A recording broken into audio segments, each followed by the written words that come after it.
This week, Mike Mitchell from Intel 471 is with us to discuss proactive ransomware detection. Then Benny Vasquez from Alma Linux joins us to talk about the state of enterprise Linux.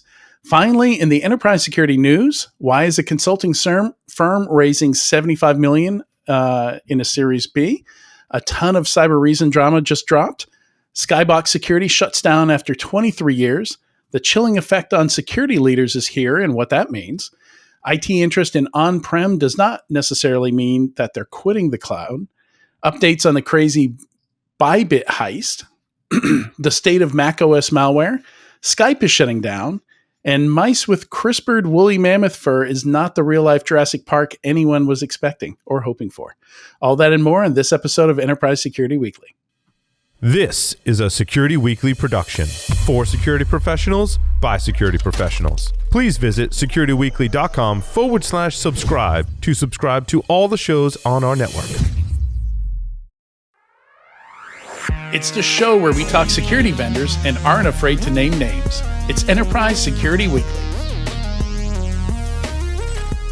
Do your end users always, and I mean always, without exception, work on company-owned devices and IT-approved apps?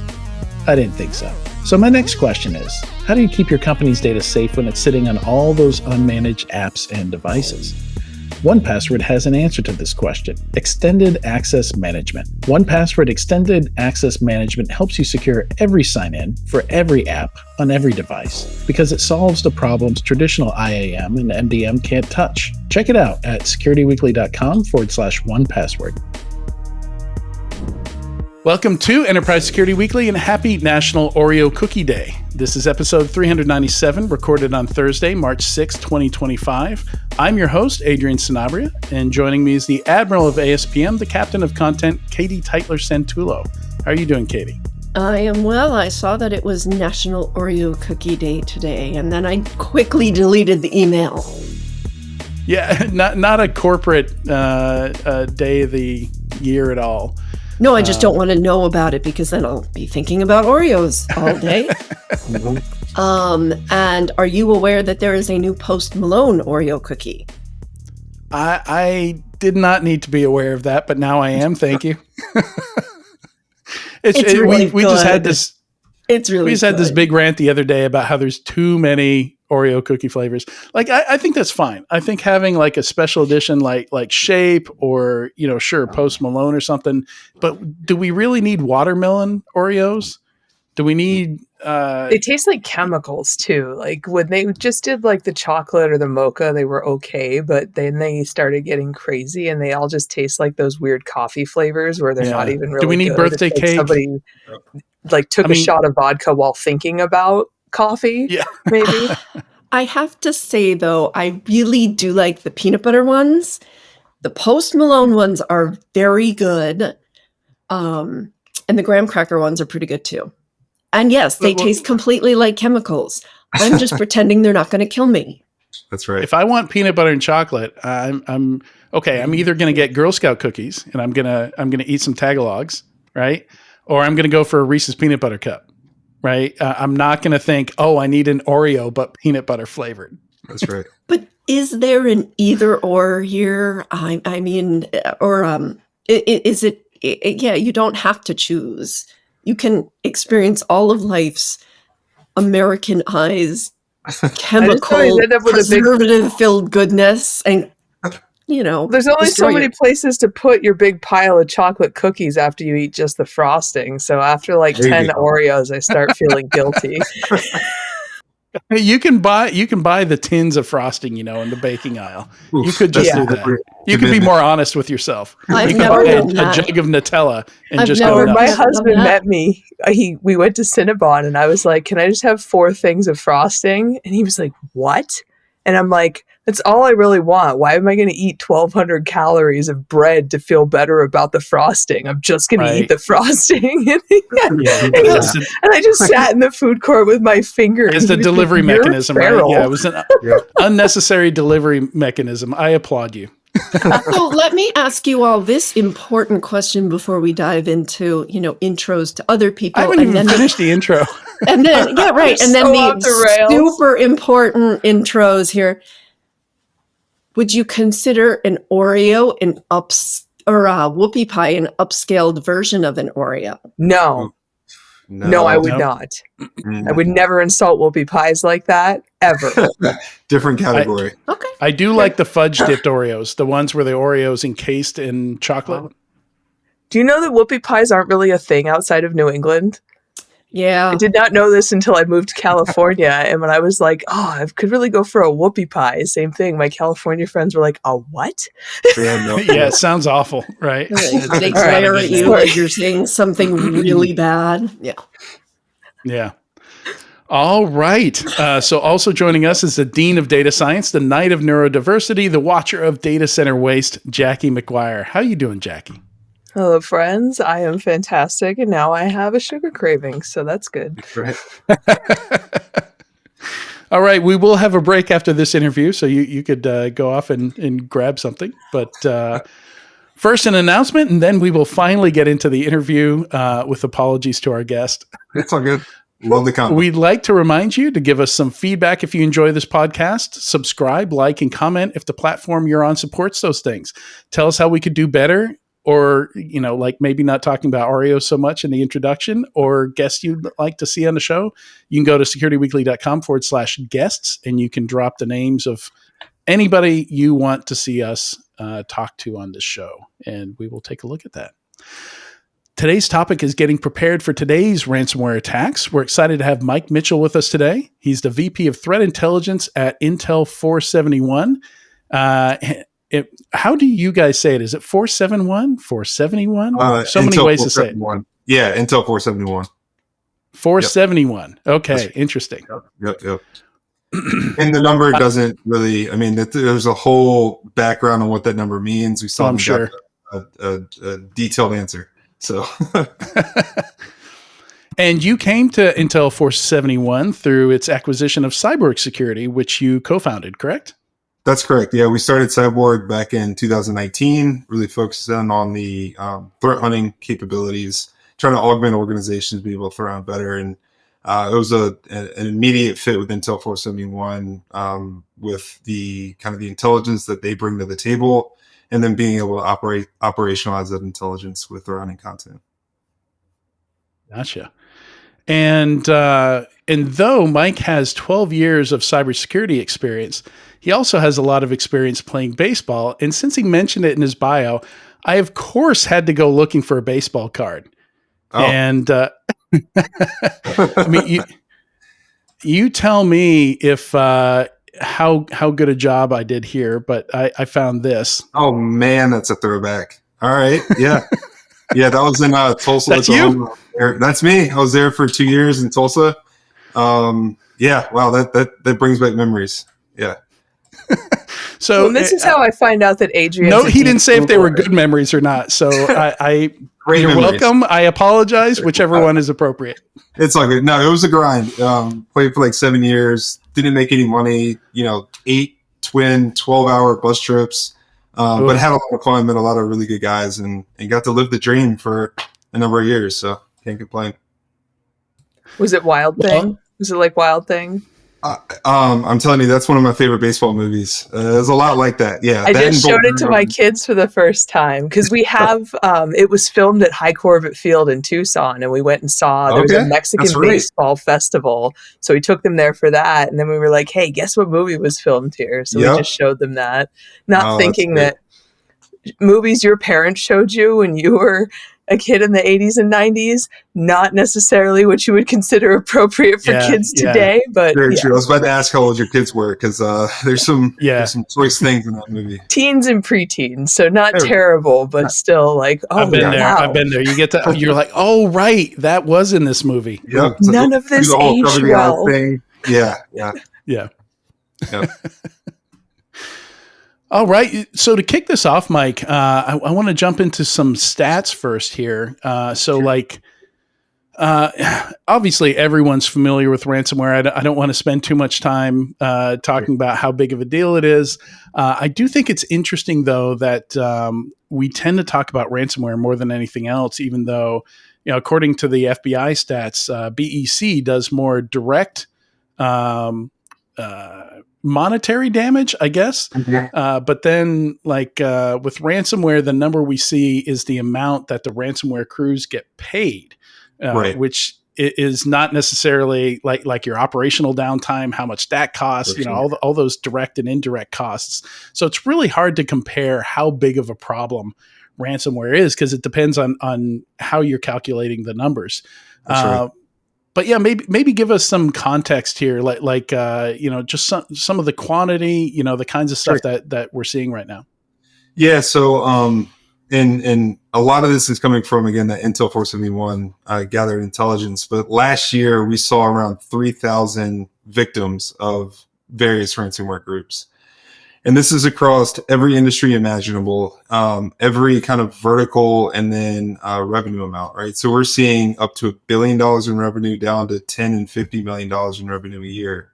And it really just speaks to the proliferation of that as an attack vector for a lot of these threat groups, right? And then we also saw the proliferation of ransomware as a service, which really extended the ability for these actors and threat groups to be able to attack and ransom organizations without having to really know the intricate technical details of an organization, right? They can pay for that kind of capability. So it really has opened up the door for opportunistic attacks where otherwise it'd have to be super targeted.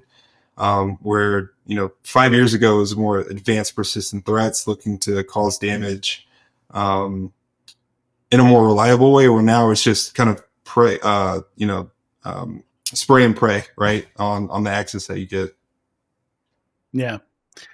Yeah, definitely, and that explains a lot of the numbers there. I've seen some of the numbers behind the scenes that suggest that ransomware groups are probably not able to like they've got their own skills gap, right? Like Oh, they have their own talent shortage where they don't get a chance to take advantage of all the low hanging fruit out there, all the stuff that the initial access sellers have access to, right?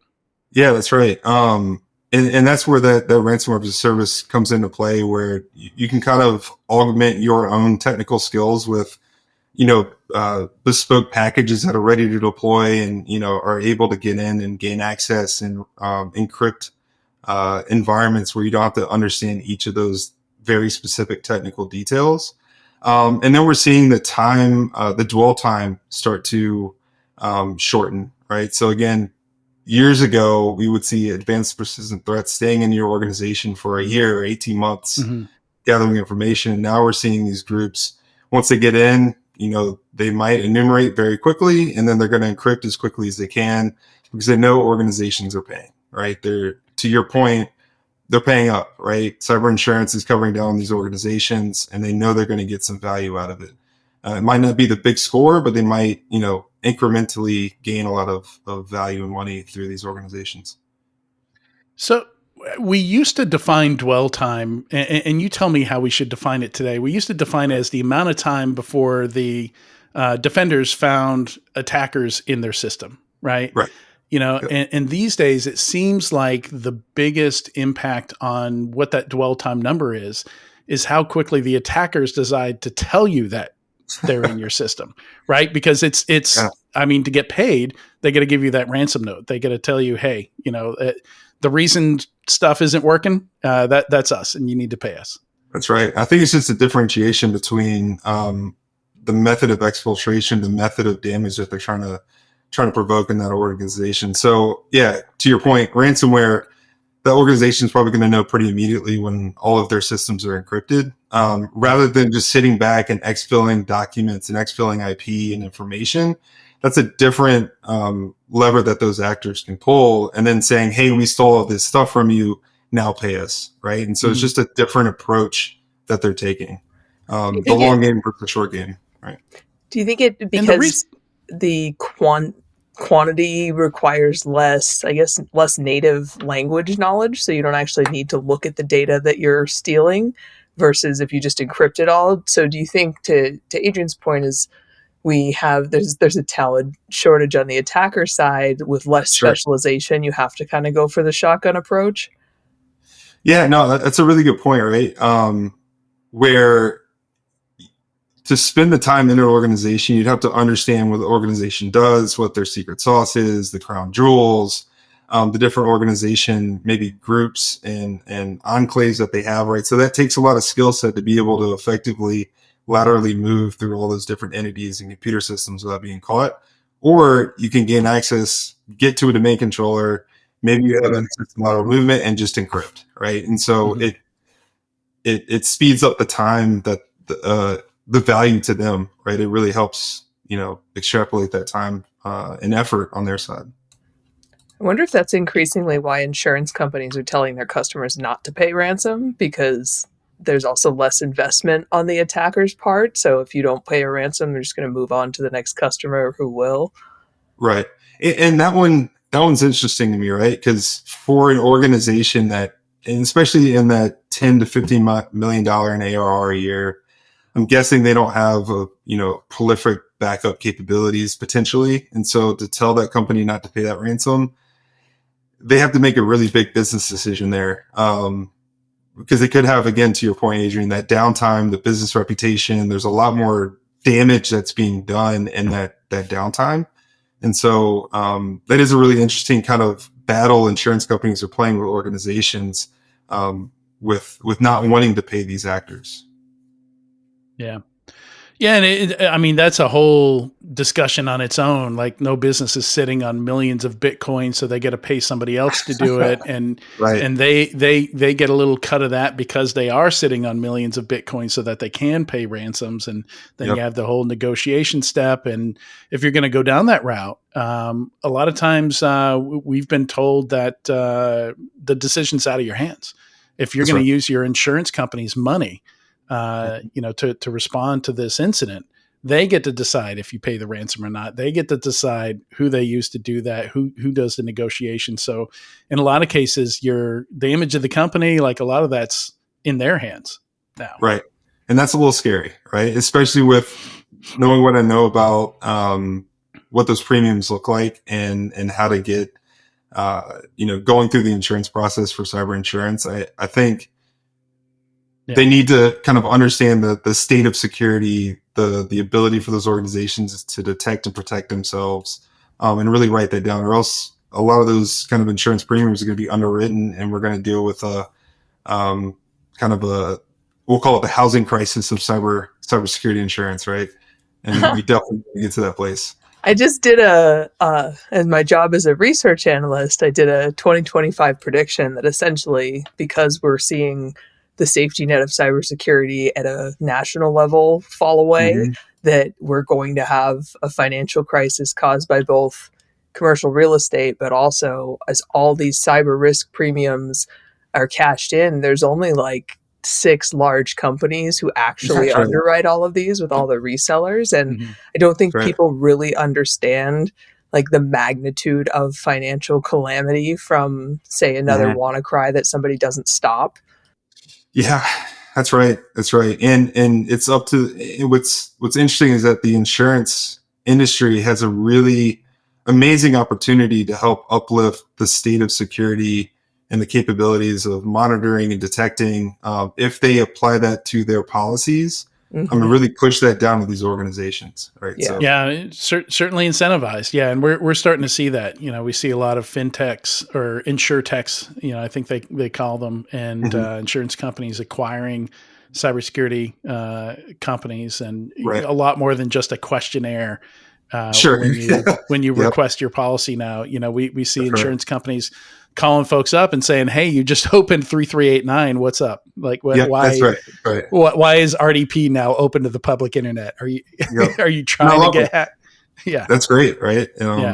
Well, and it's interesting because research shows that the smaller a company is, the more likely they are to believe that you should do everything in-house. And my perspective is always that if you're a mid or small size company, you should not be managing your own security. So I think some of that is insurance companies. And we talked about this last week because it was a conversation we had with CISOs at Zero Trust World is, there needs to be a standard of care in security, like a fiduciary duty, like we have these kind of legal standards for CISOs and for managed service providers, so that there's kind of an accepted, this is the bare minimum, and that these like 4-person security teams, if they can't prove they're meeting that bare minimum, they need to use a service provider. And that's insurance is the main thing I'm seeing pushing those stubborn small companies to service providers, is they can't get coverage affordably without them, without all the different, bells and whistles and tools they have. So do we even see them bundled together? Right, the MSP and the insurance policy, right? And dare I say, if organizations took this cybersecurity budget with a little bit more, gravitas, right? Like they need to increase the budget because again, it trickles down to everything you said again, Adrian, like the brand reputation, getting into even having to engage in insurance, right? There's a lot you can do before that to protect your organization, but time and time again, you see mid-sized, even large organizations fighting for budget to be able to hire people, protect themselves, get some of the tools in place that they need. So, I think the irony of the smaller company wanting to do their own security in-house is that they're trying to protect their own business intel. And they feel like it's something that they need. Oh, it's a risk. Do right as they're growing, as they're raising money, as they're trying to become established. But yet you really can extend your team by having, it's the cloud model all over again. There's just not inherent trust. And I think smaller companies, because they want to be seen as innovators, don't want anything out there that could threaten that reputation. So it's almost like, the polar opposite of what insurance is meant to do. Right. And there's not a lot of case law, right? So like SolarWinds is the first real executive prosecution for like security malpractice I can think of. There haven't been a lot of CISOs who've been personally prosecuted for security failings within their companies. And so I think once we have some kind of case law to say, okay, as a CISO, you are personally responsible for the security decisions you make. Because the reason I would use an MSP as a CISO, I don't want that on my head. If shit hits the fan, I want to be able to say, "Ooh, our managed service provider sucks." I think that's a lot of the reason why these organizations are also pushing up to the cloud. Right, we can absolve our risk by saying our data is in AWS. It was configured right, but like AWS had a breach, so it's not our fault. Yeah. Right? And so it's all about pushing risk off further and further away from the business. When these type of events happen, like ransomware attacks. But I have some friends that are CISOs right now. Man, I'd feel for them if they started to litigate based on, DNO insurance doesn't cover that. And that's always my question is like, what are these CISOs doing to protect themselves personally from a liability perspective? Because that is far outside the scope. They're stepping out of the role. We're going to talk about that in the news today. That's one of the news items we have. They're going the vCISO route, right? That's right. They're outsourcing the CISO. Everything's managed. I have a question. Bringing us back around to the to the ransomware and the threat intel question here. So, a decade or so ago, threat intel was very much its own standalone type of thing. And now it seems to be bundled into, as I believe it should be, a lot of other types of processes, solutions. Sure.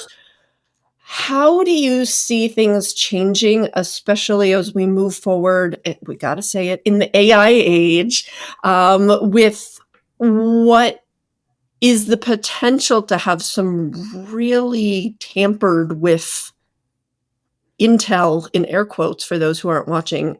What's going to happen there? How does that change threat intel, and how does it change the role of researchers? So are you saying AI sitting on top of the intelligence and some of these different tools that are out there and, with hallucinations, and you have to really trust but verify the data coming in? Right. Yeah. And just the potential for fake intel to be out there. Yeah. And this is, I think, where Cyborg and Intel 471, where we thought the same way. We think, what we produce from a hunt package perspective, it's human driven. Intel 471 has humans behind the Intel, and the Intel that we're building, it's all driven by humans. The dissemination, the summarization, the kind of the logic behind what we produce is human driven, right? Because we want to trust and verify that that data is actionable, it's timely, and it's correct. And we want to present it into a way to our, to the customers that they can use it and not have to think, oh, I got a summary from AI. Now I have to go do additional research to make sure that the data that I got back is accurate, right? I think AI is useful as a tool. I don't think it's useful as an end product today. And I can see it causing issues when you now start to put it out as kind of, this is gospel, right? Like this is my AI chatbot, what it says. We're just gonna let it do its thing, right? And I don't think we've seen implications in the space for that today, but I absolutely think that's going to happen eventually. Do you think the industry is being careful enough with this? No. Okay. I suppose that was sort of a softball. I've been to every Black Hat for the past 12 years, RSA, same thing. And I've seen this ebb and flow of the thing that we're talking about during conference season, right? And that's the thing that the CISOs and the managers in the business see, and that's what they gravitate to. So a bunch of years back, it was AI popped up for a little bit, and then it went away. Then it was, I think threat hunting was a thing that popped up in like 2014. Everybody did threat hunting. Mm-hmm. And then RSA said, no, we're human driven now. And then last year, the whole startup sector, the tech sector in these conferences, every single business was something AI. And so it's just this shift back and forth. But I don't think we're careful enough with the implementations of it today, and the implications of it in these products, right? It was crazy to see all these products immediately pop in AI chatbots and summarizations immediately, right? As soon as ChatGPT came out, they had the chatbot in. I was like, this is dangerous, right? Yeah. And kind of shifting back to, speaking of the danger here, to the dwell times. We were talking about dwell times. Yeah. The thing that makes me, kind of frustrates me about those numbers is the inability to separate out the you found out you got attacked because they told you, and are we getting any better at detecting these things in the first place? Yeah. So that's what that number was supposed to tell us. Like when the M-Trends report started, in 2011 or whenever Mandiant started doing that. And I don't think it tells us that, right? Because so much of it is the attacker saying, hey, I'm here, pay me.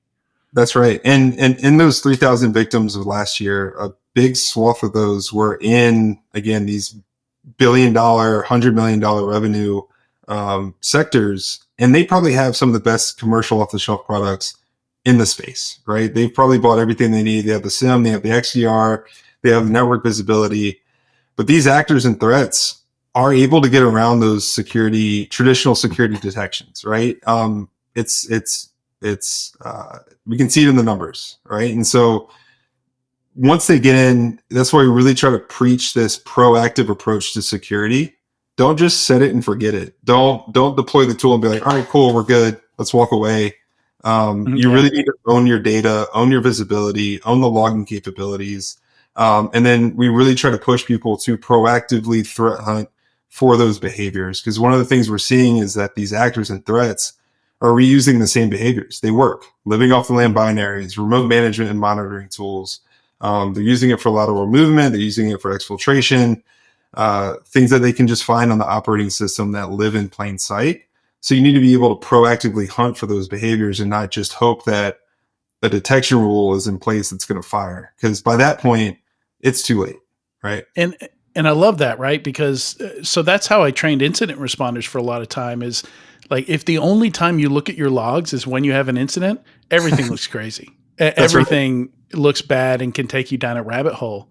Right. And what you're talking about by proactively doing this threat hunting, you're going to have to ask those kinds of questions of, is this normal? Should this be here? Who do I talk to find out if it's normal to see any desk, right, on a system or, something that could go either way. Yeah. And there's probably a few groups of people in an organization that know the software that's enabled in your environment, right? It's risk, it's GRC, it's probably some engineers, it's probably your IT group that's allowing some of these software and tools, but you need to be able to visually verify that in these logs, right? We had a number of different customers that didn't realize that they had macro-enabled Word documents enabled in their organization across every business department. So that's you were telling me that they assumed it was a false positive because they got so much back. We're like, yeah, we got 100,000 logs back. This must be a false positive. We're like, no, you have this enabled. And by the way, these actors and these threat groups and these ransomware groups use that for these techniques. And they were like, oh, okay. And then they kind of stepped away into the bushes and, hung up the phone very slowly and had to figure some things out. Right. But that's the importance of being able to proactively hunt for those type of behaviors. And then before we wrap up here, you had one really good point that I wanted to get out where you're talking about what it takes to cover detection. We talked about how MITRE ATT&CK framework shouldn't be used as a to-do list. You shouldn't be systematically going through and creating detections for stuff that's attackers ever going to use, right? Yeah. So how do you talk me through that a little bit, like you were saying attackers only use a handful of TTPs and they use them over and over and over. But you need, in a lot of these cases, more than one detection to be able to cover that, right? That's right. So I love MITRE ATT&CK framework. I think it's really helps standardize how we think and talk about. And this is not to say anything bad about the framework. Yeah. Right? I had to people who use it wrong. That's right. But a lot of people look at it as a 2D map of coverage. So let's say I have a detection for user access control and I have that in place in my SIM, right? You cover that piece of the map and you say I'm covered, right? But we need to have depth into that coverage to say, maybe I have a detection for that, but maybe I've threat hunted and I understand that there are 39 different flavors of user access control against these actors and these threats. So we're looking for the actual observed behavior that actor A does and actor B does. And we have those in place. So we have a defense in depth as it relates to the MITRE ATT&CK framework. So it's really just adding additional layer, making it instead of 2D chess, 3D chess, or 4D chess, right? Like we need to add context to that to understand our coverage from a risk perspective. Right. And I imagine, I don't know if you guys help with this, but you got to do some kind of testing to see if any of that even works, right? Yeah. So there's great tools out in the space today. I think breach attack simulation, that concept and that tool is really starting to proliferate in our space today. From the hunt packages that we provide, we use Invoke Atomic Test, Red Canary, open source, an amazing tool set to be able to validate visibility and logging and those controls. So if you're running a hunt or you have a detection, you can verify that, yes, we have this data, we're good to go, right? We have the warm and a human would see it. That's right. And a human would actually see it if it proliferated. If you don't see it, it's a great outcome to go to your engineering team and say, hey, look, we need to monitor for this registry key. If we don't, we're at risk to all these threats. So let's put these policies in place. And it really helps the, threat hunting and proactive approach really helps frame and continually grow with your organization based on the policies, the visibility, and the controls that you have in place. Yeah, it just really allows you to operationalize that investment. That's right. People don't realize, once you've got that tool in place, there's so many other things you have to do to make it, produce value. That's right. And the people in your SOC, right? The analysts and they want to play in the data, like give them a way to actually use the tool effectively every day. And to your point, instead of sitting back and waiting for the alert and then triggering the IR team to come in and have the real fun, right? Right. Spread the wealth.